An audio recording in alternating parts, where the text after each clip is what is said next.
Hello, and welcome to the History of Egypt podcast. Episode 5, One Who Makes Beautiful Things. A look at the life and times of King Sneferu, Lord of the Two Lands, builder of great monuments.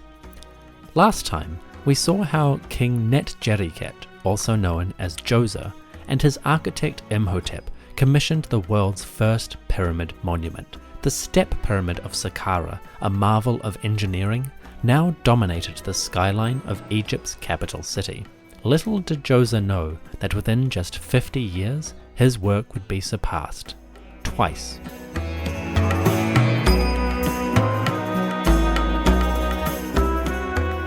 The year was 2620 BCE, approximately. The Third Dynasty, which had flourished under King Netjeriket Djoser and his successors, was now fading away. It had been 60 years since work started on the Step Pyramid. Now, generations later, a new ruler sought to achieve something as great as his predecessor. The new king of Egypt was named Sneferu.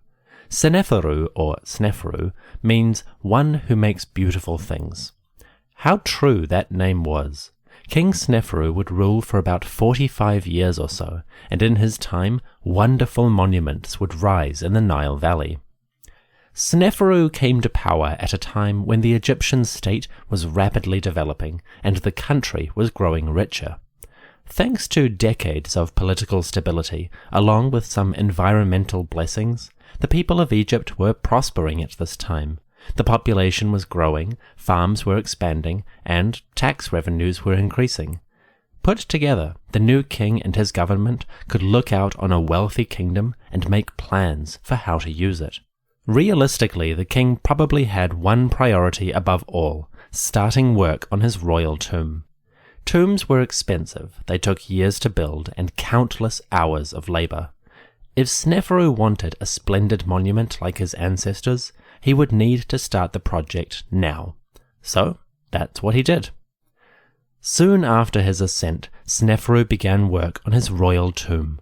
What kind would it be? Well, that was easy. Step pyramids were all the rage, so Sneferu would have a step pyramid. The question of location, though, that could be a bit trickier. You wanted something close to the capital, but still separate enough that it could be seen as unique, enduring on its own merits. For this, the perfect location soon became clear.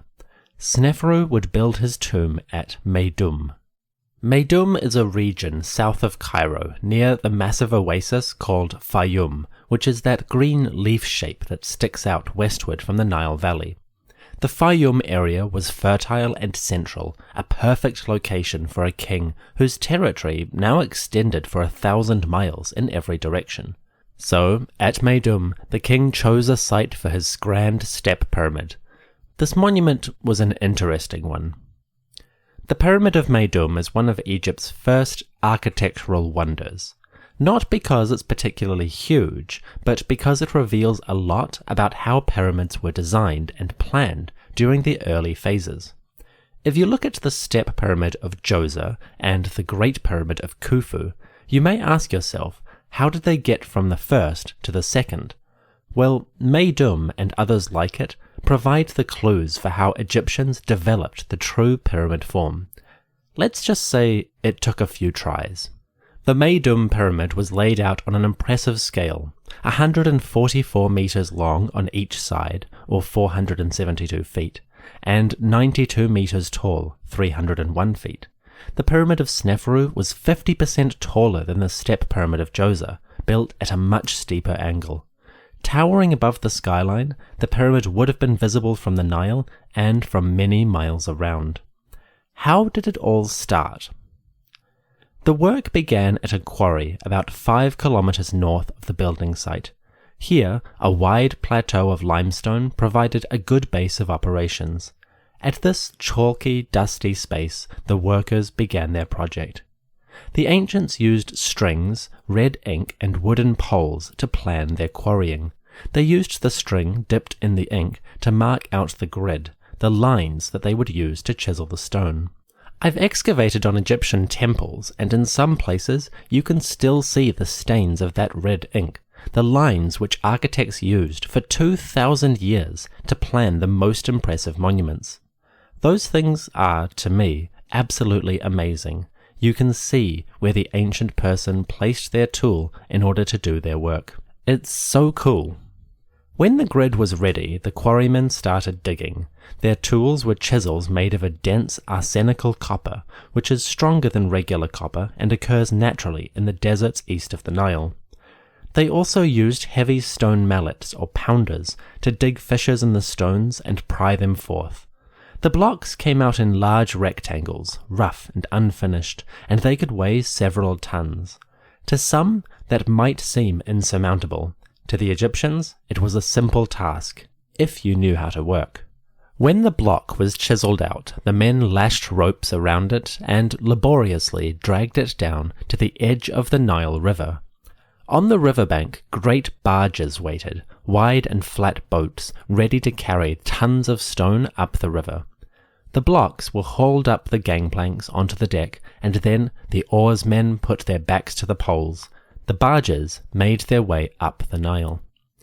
5 kilometers later, 3.1 miles, the barge arrived at Meidoum, and the workers unloaded the stones once more. The ropes were lashed up again, the arms and backs went back to work, and the hauling resumed. Soon, the stones arrived at the pyramid construction site. The labourers hauled their stones atop wooden sleds towards the pyramid. As they approached, they began to ascend large earthen ramps, which led to the upper surface of the monument. To date, we are not sure how these ramps were organised. They might have run around the pyramid's outside or directly up to it, perpendicular to the face.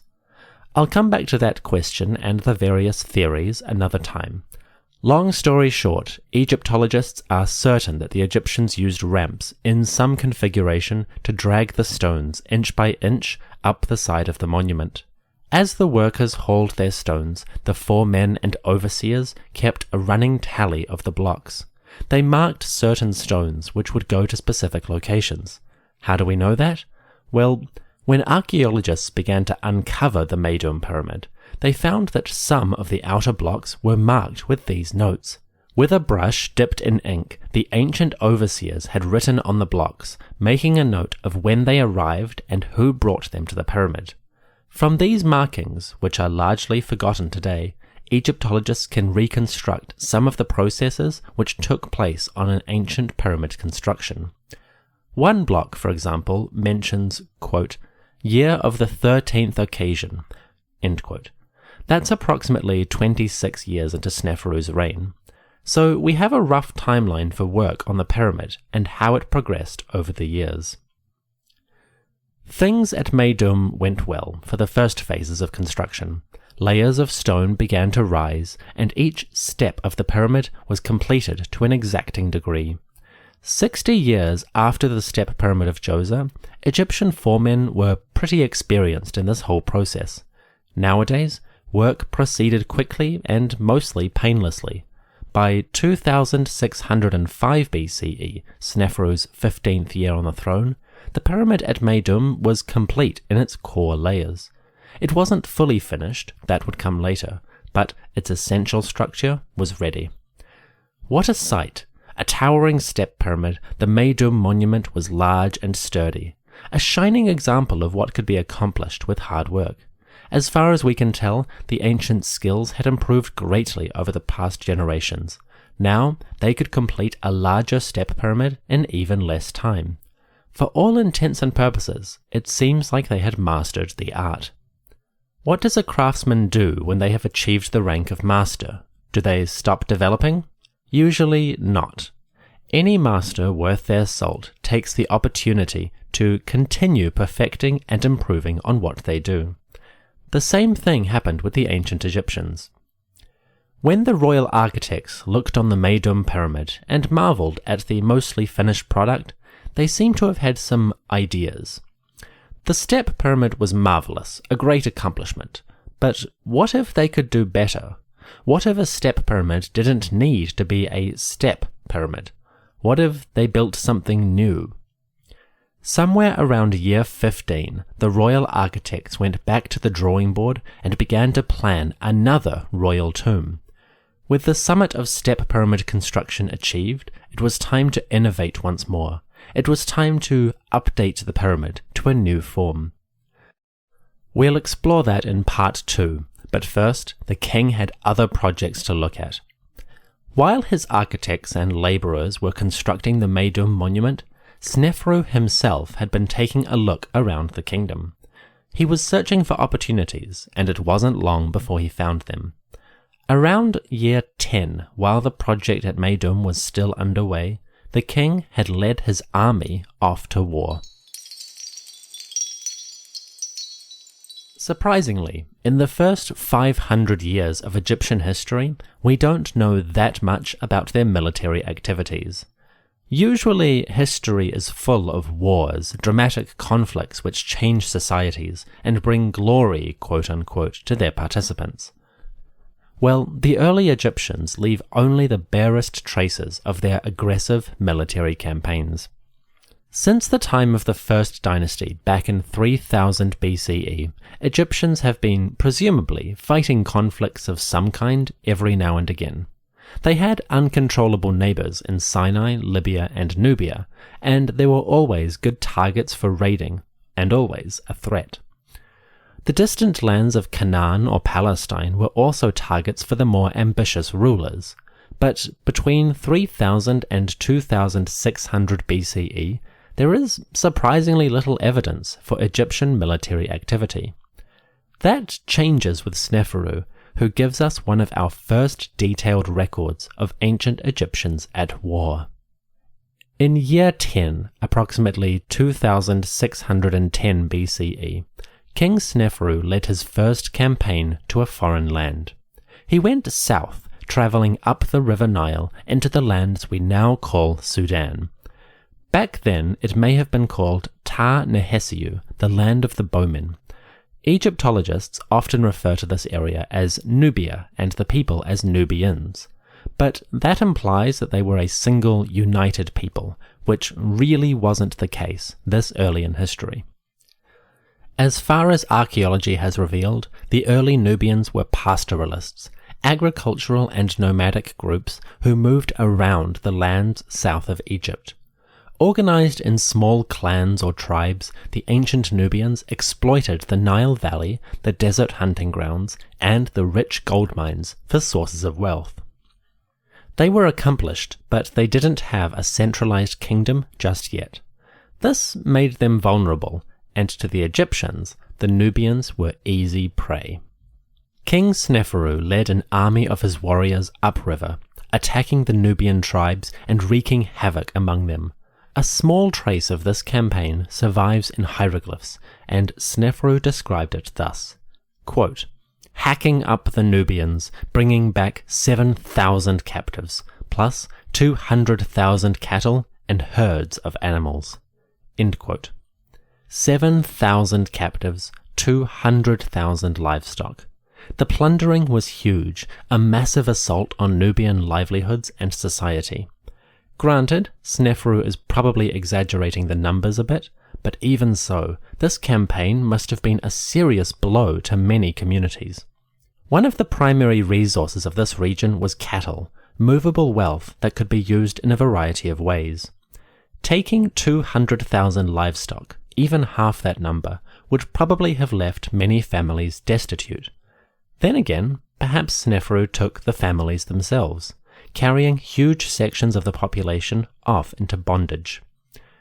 We like to imagine Egypt in peaceful terms, palm trees rustling in the breeze, the Nile River flowing smoothly past farmers, builders working on monuments, all free of organized military violence. The reality is, ancient kings were aggressive and warlike people. They attacked their neighbors, stole whatever goods they wanted, and carried subjects away to serve them back at home. Under a principle of might makes right, kings like Sneferu were the bane of their neighbours. Taking so many captives must have been a huge challenge for the Egyptians. They had to feed these people, clothe them, give them housing, and find some purpose for them in the Nile Valley. What did the Egyptians do with these captives? Well, we may actually have an answer. Not long after his Nubian campaign, Sneferu founded a number of new estates. The king set up new farming communities, about 35 of them, and he also established 122 new cattle ranches. So many estates would have required a huge number of people. Well, the king had a ready supply of hands, prisoners waiting for some kind of purpose. It's a good bet that having taken thousands of captives, King Sneferu put these foreigners to work, feeding the vast needs of his kingdom. As we get into the Pyramid Age, one of the most important questions is, how did the Egyptians pay for those enormous monuments? Well, we may have an answer in records like this. Sneferu took captives from nearby regions and used them to set up new farms and estates.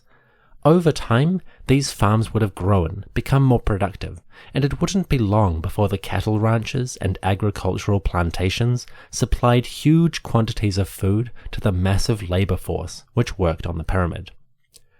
We also have to consider the idea that Nubian slaves were responsible for much of the work on the pyramids themselves. Although we know about certain teams working on these projects, the actual individuals are a bit more mysterious. So Egyptians and Nubians, and perhaps Libyans or Canaanites, might have mingled in the workforce. After all, a labourer is a labourer, regardless of where he comes from. Slavery in ancient Egypt is a big topic, and this early in history, we really don't have enough material to talk about it. I'll come back to slavery later on in our story. For now, it's enough to know that Sneferu, the pyramid builder, was also a warlord. His campaigns were incredibly lucrative for the kingdom, and up and down the Nile, captive foreigners helped to build his Egypt. Pretty soon, work at the Meidoum pyramid began to slow down. The royal tomb was almost finished, and it was impressive. A mighty step pyramid rose up over the plains, dominating its horizon. Within, secret chambers would hold the royal burial. It was a worthy monument indeed. Sneferu was now coming to his 15th year on the throne. He was still young, perhaps as young as 25, and his realm was prosperous.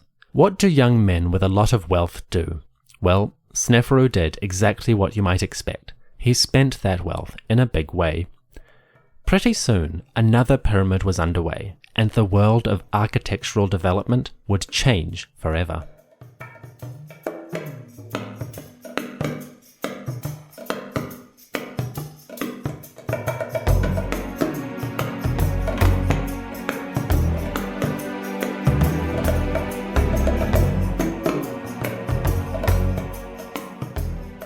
The year was 2605 BCE, approximately. It was regnal year 15 under the majesty of Sneferu, king of Upper and Lower Egypt. Sneferu, the one who makes beautiful things, was sitting pretty.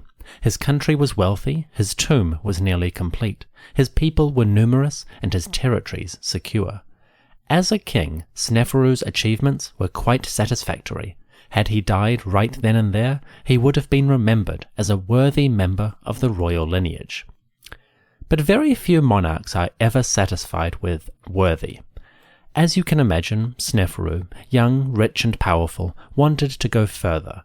Pretty soon, the king was meeting with his architects and ideas were flowing about how to improve on the pyramid as a concept. While the work teams were still finishing off the step pyramid at Meidoum, Sneferu's architects proposed something else. Clearly, they had mastered the art of building step pyramids. But what if they could do better? What if, and bear with me on this, what if they built a second, different pyramid? To date, no king had successfully completed 2 tombs in one reign. Perhaps they didn't see the point, but no one had tried it as far as we can tell. Sneferu, we can imagine, might have been intrigued. What exactly did his architect suggest? The royal servant bowed low and held out a carefully prepared scroll of papyrus. Sneferu unfurled it and gazed upon a most curious proposal. Triangles. The architect planned a monument of giant triangles. Smooth on the sides like a steep ramp, the pyramid would rise to a sharp point at the top. It would conceal a tomb like the step pyramids, but it would be a radical reinvention of the basic concept. This architect, whoever he was, had designed the first true pyramid. What followed was a remarkable structure, and a slightly bizarre one too. Before work could begin, the planners needed to choose a site. Meidoum might work, but that was already home to Sneferu's first monument.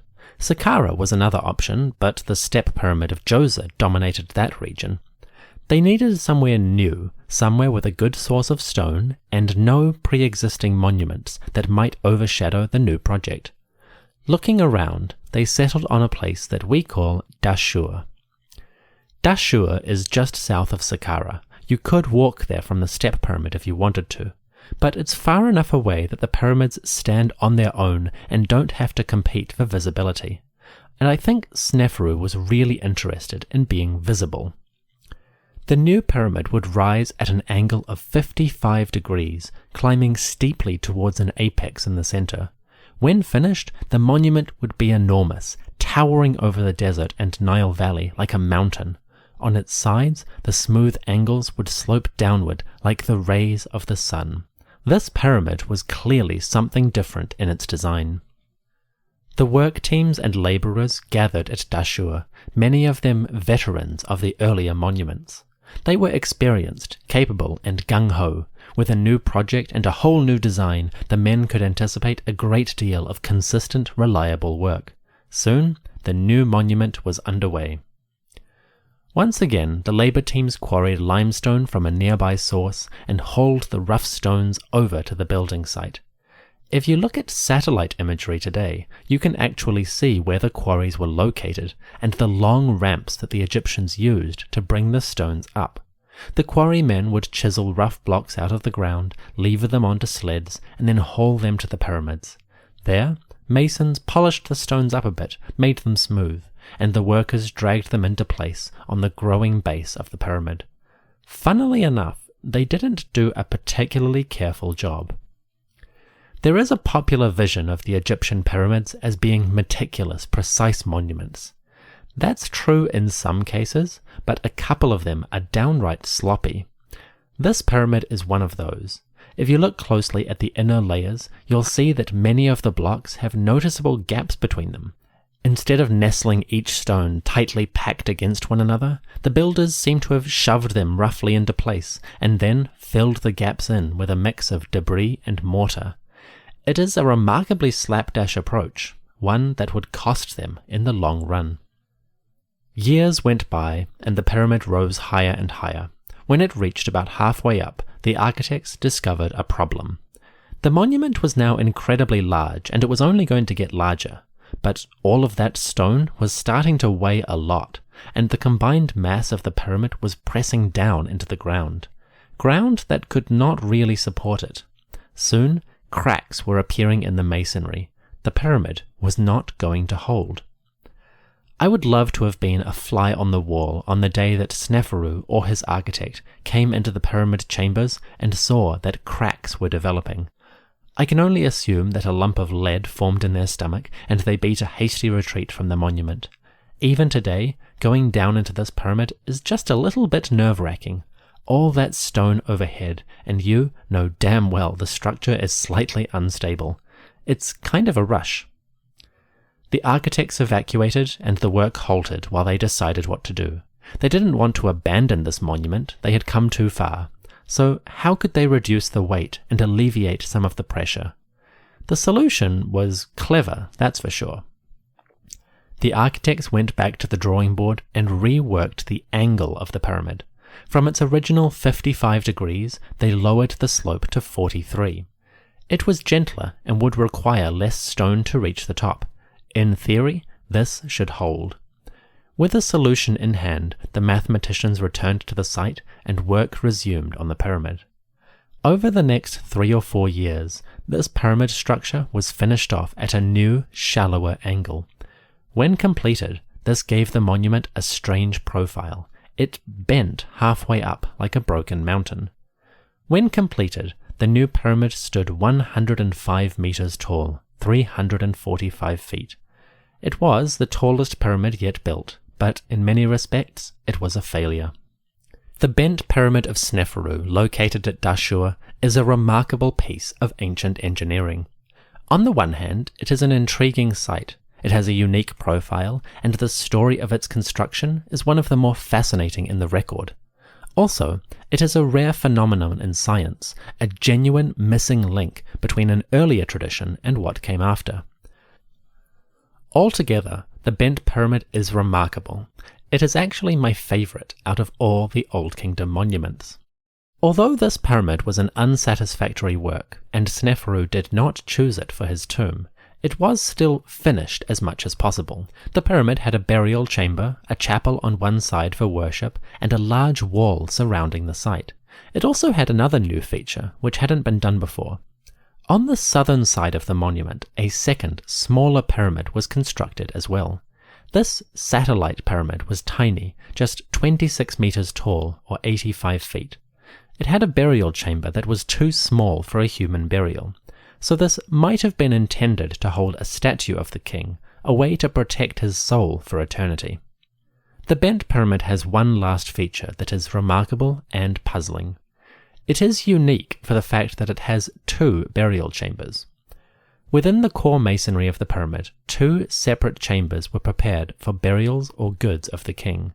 The chambers are accessed from different passages, one in the western side, one in the northern, and they were built entirely separately.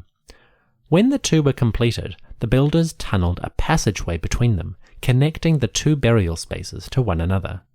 This is a strange feature, and it has not yet been fully explained. So the bent pyramid of Sneferu was complete. Was it satisfactory? No. I mean, it wasn't a total disaster, but the awkward change in angle and the instability of the overall structure meant it was no longer an ideal place to bury the body of the king. Sneferu had to choose. Would he use this pyramid for his tomb, or go back to the earlier one at Meidoum? Either way, it was a difficult decision. A now outdated step pyramid, or an imperfect true pyramid? What would he do? As you may expect, Sneferu did the only thing he could. He tried a third pyramid. Around year 25, the king ordered that another monument begin just up the road from the bent pyramid. We will explore this third monument and other aspects of Sneferu's reign in Chapter 2 of this episode. Grab a glass of wine, check up on your administrative records. After all, your eternal tomb is not going to fund itself. I'll see you soon after the break.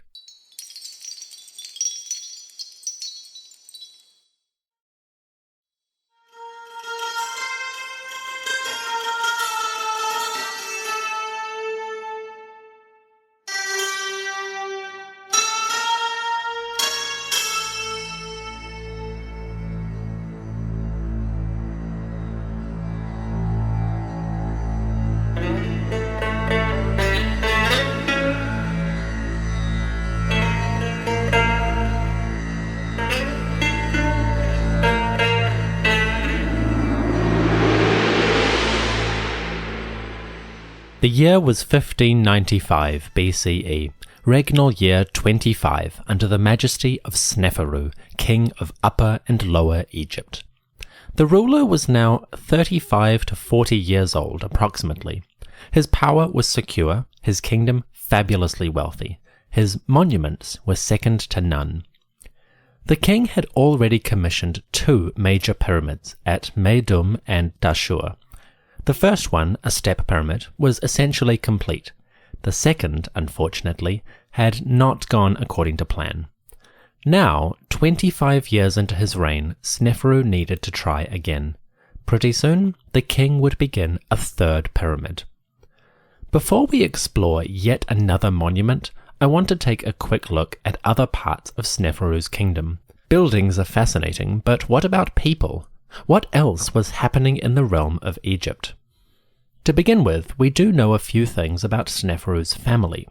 His wife was probably a woman named Hetep-Heres. Hetep-Heres, or She Satisfies Horus, is an enigma. We know that she was mother to Sneferu's successor, but we don't know for certain that she was his wife. Hetep-Heres doesn't carry the title of king's wife on any of her artifacts, so she's a bit of a mystery. We do know that she was part of the royal bloodline, but where does she sit in the family tree? Well, there are a lot of question marks today. Hetep-Heres is best known for her remarkable burial, which was discovered partly intact in the necropolis of Giza. We say partly intact because her body was missing, but the tomb still held many grave goods belonging to the lady. Her canopic jars, for instance, containing some of her vital organs, were still there, along with a suite of furniture buried alongside. That furniture, made of wood and gold, was preserved, protected, and now resides in the Cairo Museum. It is a beautiful collection, which includes objects like a bed made of wood, gold, and leather. The bed is about 177 centimeters long, 5 feet 9 inches, suggesting that Hetep-Heres was quite tall, or that she liked a big, spacious bed to stretch out in. Imagine a queen of the Nile reclining on a soft leather bed, the very image of splendor in ancient Egypt.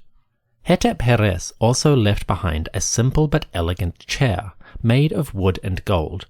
This was a carrying chair which was held on long poles, also wood and gold, and supported by servants. The queen would sit in this chair and be carried around, viewing perhaps the gardens or the monuments which were erected in her day. We also have a canopy which would have surrounded her bed in the palace. The canopy was a large box frame, open on one side, with poles supporting the edges. The wood of this frame was plated entirely in gold, with hieroglyphs recording Hetep-Heres' name and titles. It is a ludicrously ornate piece. We also have smaller pieces, like a headrest made of wood, gold, and silver. The headrest went on the queen's bed. She would lie on her side with the headrest supporting her neck and her head on the other side. This is still used in some parts of Eastern and Central Africa today. Hetep-Heres' headrest is about 20 centimeters tall, quite large for this sort of piece. That might encourage us to view the queen as a tall woman with broad shoulders. Otherwise, a 20 centimeter high pillow sounds a little bit uncomfortable. Finally, the furniture also included a small box for the curtains which Hetep-Heres would have used on her canopy. The curtains had disintegrated long ago, but the box is intact. It is covered with hieroglyphs and painted shapes, including the name of Hetep-Heres' royal son, King Khufu, heir to Sneferu. This box is beautiful. It's 1.5 meters long, over 5 feet, almost half the length of the grand canopy. You can see pictures on the website. It is gorgeous. A canopy, a curtain box, a carrying chair, a throne, and a bed. These are the earthly remains of a once powerful queen. Hetep-Heres, she who satisfies Horus, is a mysterious but fabulous figure in Egyptian history. Thanks to her furniture, we have a glimpse behind the curtain at the life of the royal woman.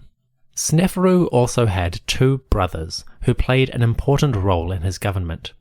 These men are difficult to identify with certainty, but current scholarship suggests that they were half-brothers of the king, born to secondary wives under his father. These 2 brothers were named Nefer-Ma'at and Ra-Hotep. Nefer-Ma'at, or Ma'at is beautiful, was technically older than Sneferu, but he seems to have been born to a concubine or secondary wife. For whatever reason, Sneferu's father chose him, not Nefer-Ma'at, as the heir, which might have been frustrating, but Nefer-Ma'at did receive some compensation. Near to the step pyramid at Meidoum, Nefer-Ma'at was allowed to build a large, ornate mastaba. This tomb was decorated in beautiful hieroglyphs and images, showing the man and his family enjoying life in the hereafter. We see Nefer-Ma'at overseeing work, traveling around in a carrying chair held by servants, herding animals, and even catching birds to feed his family. The art of Nefer-Ma'at's tomb is terribly fragmented today, only pieces survive. but we can tell that Nefer-Ma'at went to his grave in a lavish, beautiful space.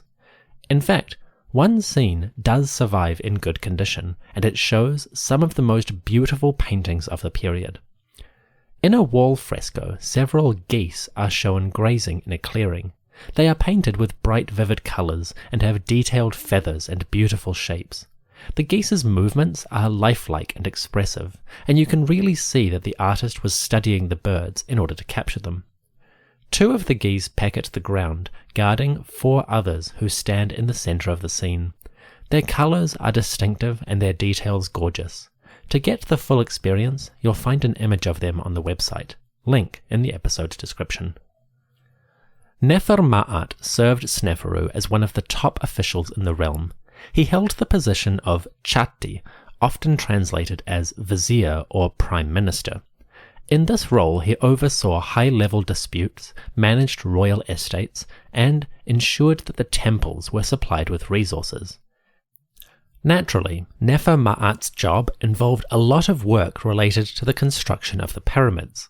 The vast expense and manpower required for this was within his general oversight, so Nefer-Ma'at, largely forgotten today, probably worked hard as a key member of the royal government.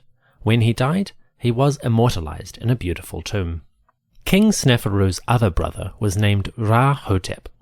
Ra-Hotep, or Ra is satisfied, was younger than the king and shows up around the middle of the reign. He is best known for the astonishing pair of statues which depict Ra-Hotep and his wife, now in the Cairo Museum. Ra-Hotep and his partner Neferet, or Beautiful, appear in a sculpture that is so lifelike it scared the heck out of the men who discovered it. It is brightly painted, and the eyes were made of rock crystal, which glimmers in the light and gives them a sense of being alive. As you can imagine, stumbling on an image like this in the dark of a tomb might have been quite frightening. The statue depicts the couple seated on thrones, staring into eternity. Ra-Hotep has skin of a red-brown, Neferet is a milky beige. These colours reflect the fashions of the elite. Lighter skin suggested you were wealthy and didn't have to spend much time outside. We see similar ideas all over the world even today.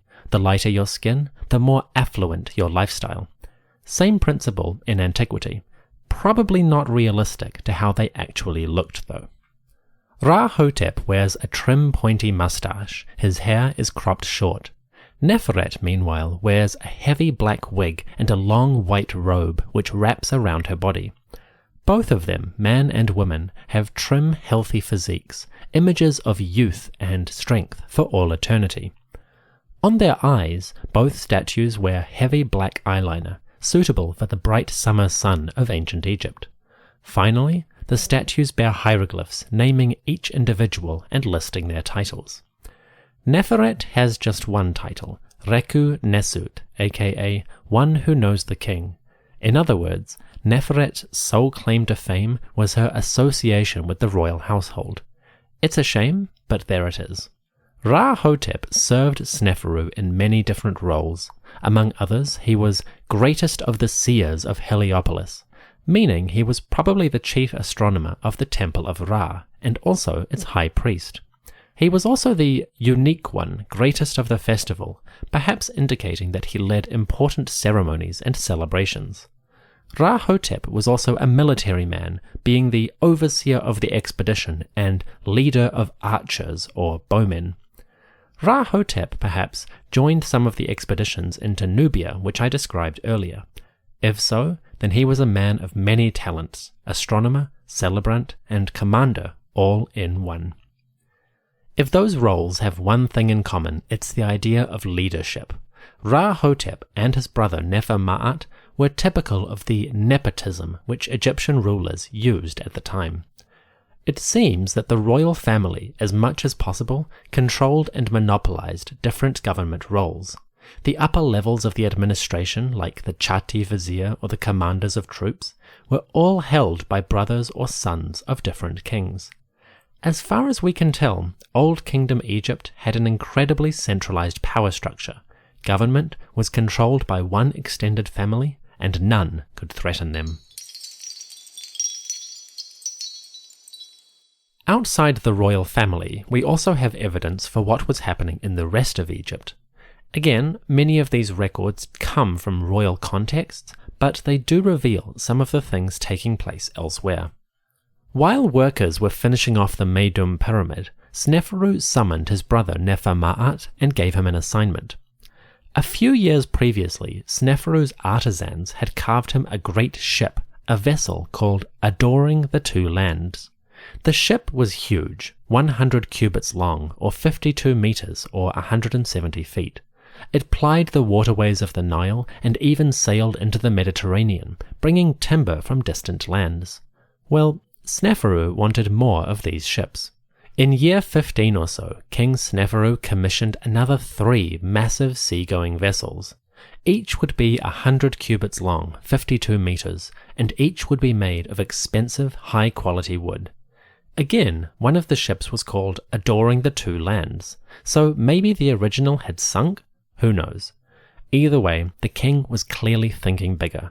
The country could afford it, and more trade was good for the palace.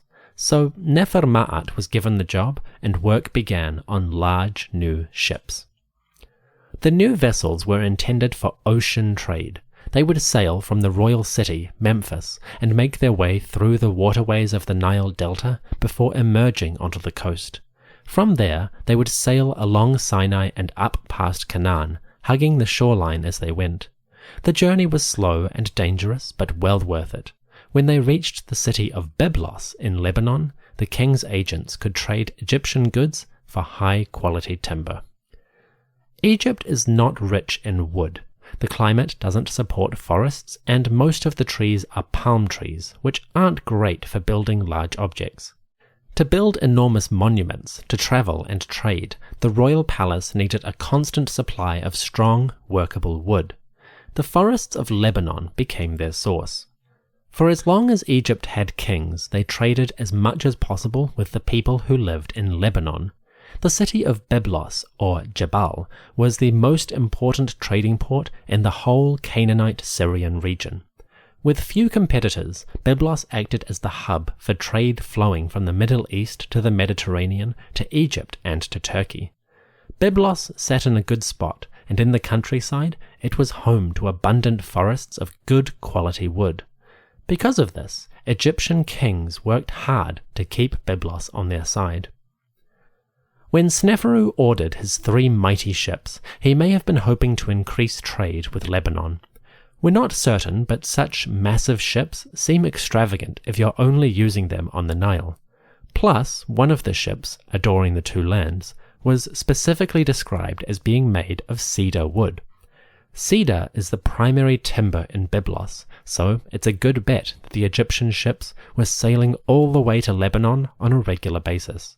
They traded whatever they could, copper, gold, turquoise, and food, for high-quality lumber.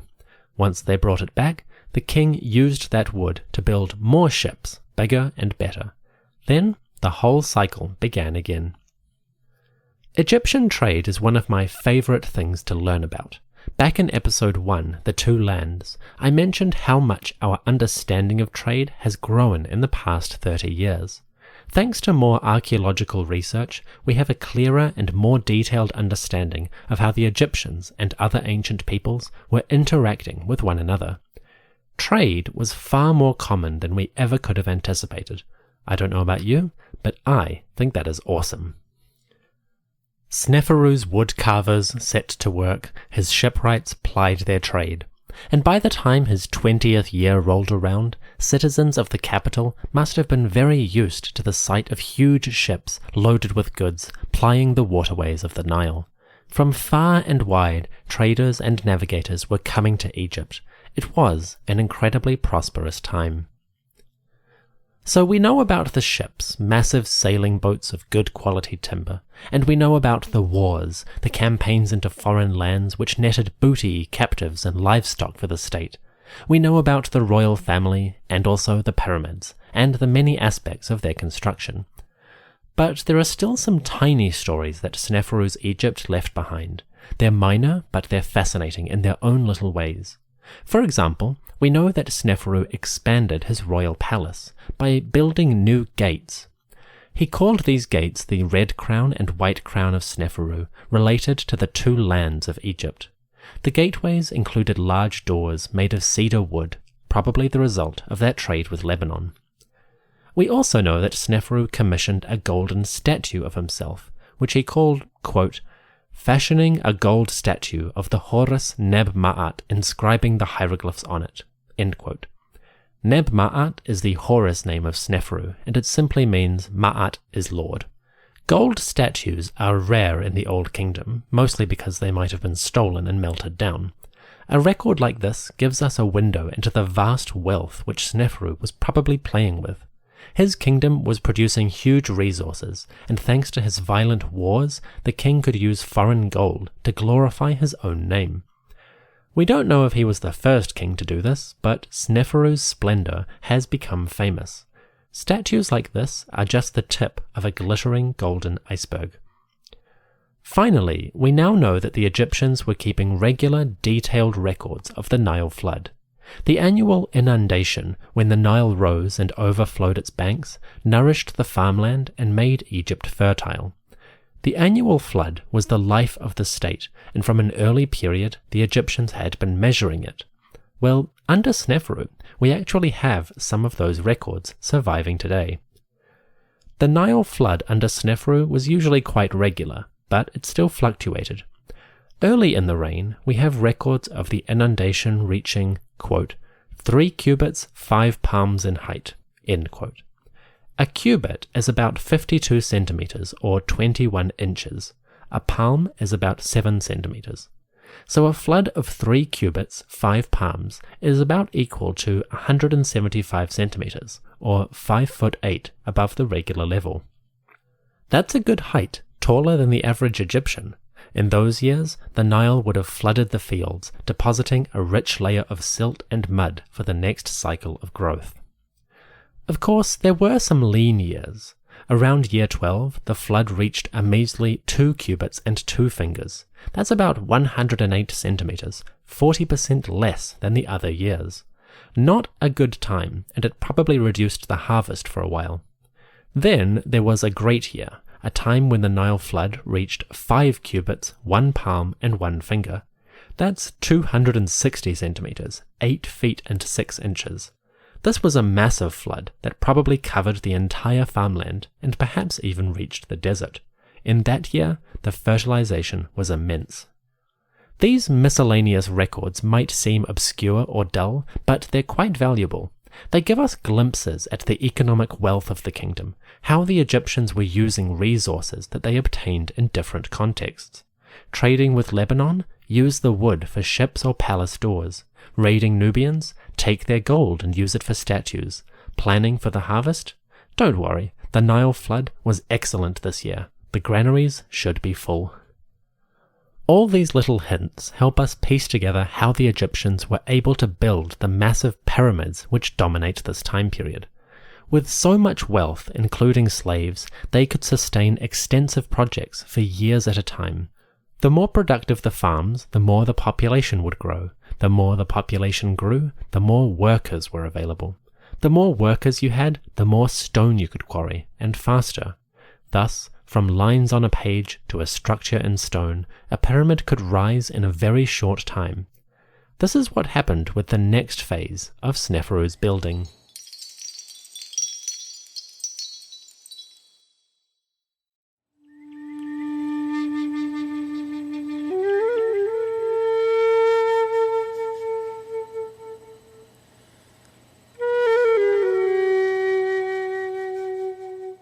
Throughout Egypt, goods and trade flowed richly. The wealthy elites benefited handsomely. The poor remained as they always had been, poor. Trade in the ancient world tended to benefit the elite more than anyone else. If a poor man wanted to get ahead, his best chance was to contribute work to the king's great monuments.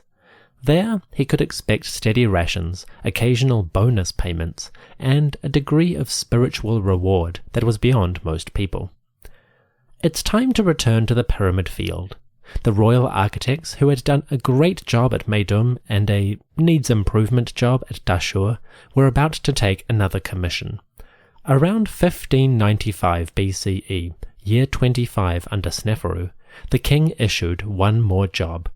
Build a third pyramid, and this time get it right. In 1595, the architects set to work on a new pyramid. Once again, it was located at Dashur, a couple of kilometers north of the bent pyramid. This new monument, which we call the Red Pyramid, would be the final attempt at making a smooth-sided monument, one that was perfect in its design. The architects began their planning.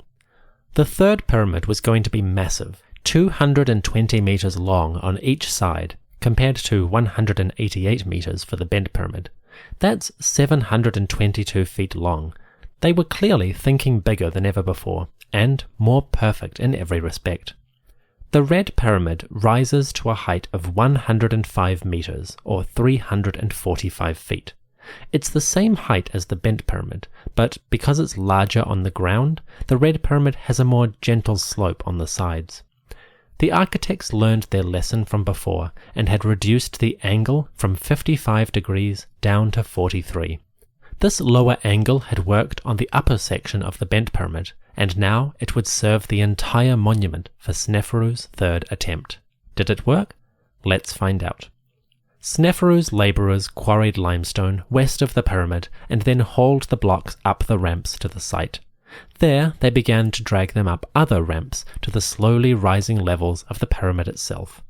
Those levels, it seems, rose quite rapidly. Archaeological excavations at the Red Pyramid have revealed a surprising amount about the building process and about how long it all took to put together. A block at the bottom on one corner marks the day when the labourers installed the first corner block, quote-unquote, of the casing stones. They left a graffito in black ink saying, quote, "bringing to earth the western corner." This happened about 30 years into the king's reign. Then, another set of graffiti higher up marks a similar event in year 32 and year 34. So it seems that the first levels of the monument, the largest ones, rose at a reasonably swift pace. The Egyptians built their pyramids in two main phases. First, they layered up the core masonry. Then, they started to place casing stones around the outside. Today, most of the casing stones have gone from the pyramids as people of later centuries carted them away for their own constructions. They survive on some monuments, like the Bent Pyramid and the Pyramid of Khafre at Giza. That's the sloping, smooth part you can see at the top. We assume that the core masonry and the casing stones slightly overlapped. As the inner structure was rising, the lower levels could also receive some of their blocks. That way, the builders didn't need to do the whole thing twice. They could start one phase, let that progress, and then begin the second. This probably gives us a slightly warped sense of how quickly the monuments rose up, but until more evidence comes forward, it's the best information we have. The casing stones are what give the pyramids their smooth, triangular shape. Without the casing, they're just a slightly more intense version of the step pyramid. The casing was the important part, and the Egyptians treated that section differently. The Red Pyramid is a good example of this, because it was never meant to be red exactly. The limestone which makes up the core structure has a reddish tinge, but the casing stones would have been a more milky white type of limestone. That white masonry came from a different quarry, and it was apparently seen as more prestigious. So the Red Pyramid was originally white, but over the centuries, those casing stones have been removed, exposing the reddish core within. It's only thanks to archaeologists that we have any idea of what it originally looked like. Speaking of archaeology, the Red Pyramid offers up one unique feature. In the sands around the pyramid, excavators in the 1980s found fragments of the original block which capped the top of the pyramid. This capstone was a single piece of high-quality white limestone. It was shaped like a miniature pyramid and polished smooth. The capstone was found in pieces at the base of the monument, where stone robbers had discarded it as useless long ago. Working carefully, archaeologist Rainer Stadelmann was able to reconstruct it, and it now stands on a special podium. You can go visit it and see how the pyramid top would have looked once upon a time. You may have heard that the Egyptian pyramids were originally capped with gold. Well, this is still a bit of a question mark. Only one capstone has been found, and that was simply limestone. So if there was gold originally, it had been stripped off by whoever took the capstone from the top. Most importantly though, the capstone doesn't seem to have nail holes, which you would expect from having something like gold hammered onto it. So we're still in the dark on this particular question, and for now, there's no hard evidence that the pyramids were ever capped with golden metal. Which is a shame. It does sound awesome, but it would be hard to protect something like that, even for a few years, much less centuries. Occam's razor suggests that even if the pyramids did have golden peaks, they probably didn't last that way for very long.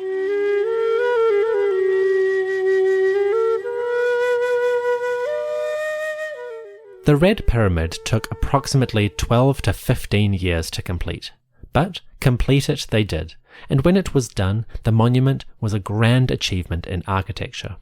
It rose 105 meters high above the desert, smooth sides all the way. Around the perimeter, a high wall enclosed the monument. Within, a secret burial chamber held the sarcophagus of the king. That sarcophagus is gone now, stolen or broken long ago, but fragments of a human body were once found in the burial chamber. Were those Sneferu's remains? We'll never know. The Red Pyramid stands tall as the first true pyramid in Egypt's history. It may not be the largest or the most complex, but that doesn't matter. The Red Pyramid is the beginning of the most magnificent building projects of the age. Almost twice as tall as the Step Pyramid and more perfect in its design, the Red Pyramid was the greatest accomplishment in Egyptian architecture. From here on out, the pyramid as a concept was perfected. There is one aspect of the Red Pyramid that is less impressive than the earlier ones. You see, King Djoser's great monument had sat within a vast complex, a sacred space filled with shrines and buildings for the worship of gods and king. From temples to granaries, shrines to courtyards, the earlier Step Pyramid had a more elaborate and functional set of accessories. By comparison, the Red Pyramid is quite simple.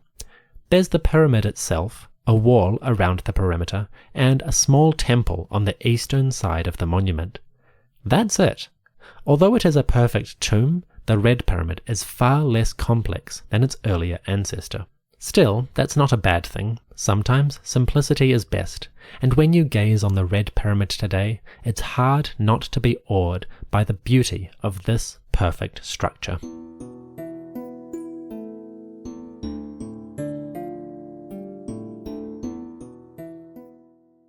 King Sneferu did not live to see his Red Pyramid completed. The monument was mostly finished, but the final work would be left to his successor. That new king's name was Khufu, and he was destined for a level of fame beyond any that Sneferu could conceive. Although he is somewhat forgotten, Egyptologists recognize Sneferu as the greatest pyramid builder of all time. Although the Great Pyramid gets the glory, it is actually Sneferu who commissioned more elaborate projects, and his monuments include a greater quantity of stone overall than even the largest pyramid. Over 45 years of rule, millions of tons and countless labor hours combined to produce an immense resume of architectural work. More importantly, the 4 decades of Sneferu's rule are vital to understanding how the Egyptians developed their most famous monuments. When he ascended the throne, step pyramids were the chosen form. By the time he died, these had given way to the true pyramid, an architectural marvel and a fascinating structure. Sneferu's legacy is untouchable. To the Egyptians, he was everything a king could be. Long reign, blessed by the gods? Check. Successful military campaigns? Check. Stable government and economy? Check, check. Great buildings and monuments? Check, check, check. The importance of King Sneferu cannot be overstated. While we don't know much about him personally, we can say that he was a significant member of the royal lineage. He had a powerful impact on the state as it developed. Looking back, Sneferu's reign seems to mark a turning point. What came next was beyond anything Egyptians had seen before. On the next episode of the History of Egypt podcast, it's time for the big one, the grandest pyramid of all. In episode 6, we meet King Khufu and see how the empty site of Giza became host to the vast, impenetrable bulk of the Great Pyramid. That's episode 6, The Greatest Pyramid, coming in 2 weeks. See you soon.